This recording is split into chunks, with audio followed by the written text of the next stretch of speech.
இந்த இடம் புழல் பாலாஜி நகருக்கு பக்கத்தில் வருது. இந்த இடத்துல பிளாட் நம்பர் 15 இதனுடைய ஃப்ரண்டேஜ் வந்து 38 அடி, நீட்டு வந்து 67 அடி. பேக்கில் வருது பாருங்கள் கார்டு. இது ஃபுல்லாக ஃபென்சிங் போட்டிருக்காங்க. இந்த ஃபுல்லாகவே ஃபென்சிங் அடிச்சு போட்டிருக்காங்க.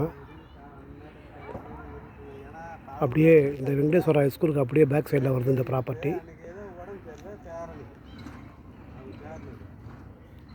Plot number 15. எதிரில் வந்து 24 அடி ரோடு.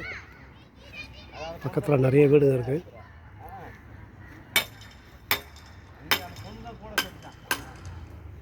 விற்பனைக்குள்ள ப்ராப்பர்ட்டி இதுதான். புழல் பாலாஜி நகருக்கு பக்கத்தில் வருது.